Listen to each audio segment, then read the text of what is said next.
നമസ്കാരം. റാഫ്റ്റർ ക്രിക്കറ്റിലേക്ക് ഏവർക്കും സ്വാഗതം.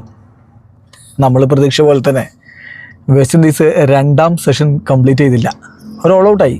അതിനുശേഷം പിന്നെ ടീ എടുത്തു. ഇപ്പോൾ ഇന്ത്യയുടെ ബാറ്റിംഗ് പുനരാരംഭിക്കുകയും ചെയ്തിട്ടുണ്ട്. 162 റൺസിന് വെസ്റ്റ് ഇൻഡീസിൻ്റെ ആദ്യ innings അവസാനിച്ചിരിക്കുകയാണ്.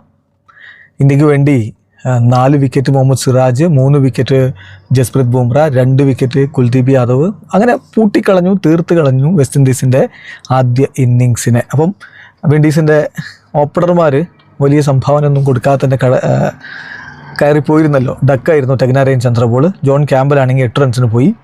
ആത്തനേസ് 12 runs, Brendon king 13 runs. അങ്ങനെ 4 വിക്കറ്റിന് അവർ 42 റൺസ് എന്ന രൂപത്തിൽ വീണെടുത്ത് നിന്ന് പിന്നീട് റോസൻ ചേസും ഷായ് ഹോപ്പും ചേർന്നുകൊണ്ട് അവരെ മുന്നോട്ട് കൊണ്ടുപോകവേ ലഞ്ചിന് തൊട്ട് മുമ്പായിട്ട് ഷായ് ഹോപ്പ് മടങ്ങിപ്പോയി. 90-5 എന്ന രൂപത്തിലാണ് അവർ ലഞ്ചിന് പോയത്. അതിന് ശേഷം പിന്നീട് പ്രത്യേകിച്ചൊന്നും വലിയ സ്കോറിലേക്കൊന്നും പോവാതെ അവർ 162 തന്നെ രണ്ടാം സെഷനിൽ ഓൾ ഔട്ട് ആവുകയായിരുന്നു. അവർക്ക് വേണ്ടി ക്യാപ്റ്റൻ റോസൻ ചേസ് 24 റൺസാണ് അടിച്ചത്.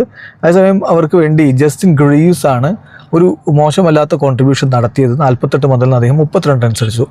പിന്നെ ക്യാരി പിഴ 11 runs, Jomel Warrican 8 runs, Johan ലൈന് 1 റൺസ്, ജേഡൻ സീൽസ് 6 റൺസുമായിട്ട് പുറത്താകുന്നു. അങ്ങനെ അവരുടെ ഇന്നിങ്സ് അവസാനിക്കുമ്പോൾ 162 റൺസ് മാത്രമാണ് സ്കോർ ചെയ്തിരുന്നത്. ബുംറ 14 ഓവറിൽ 42 റൺസിന് 3 വിക്കറ്റ് എടുത്തപ്പോൾ മുഹമ്മദ് സിറാജ് 14 ഓവറിൽ 40 റൺസിന് 4 വിക്കറ്റുകൾ വീഴ്ത്തി.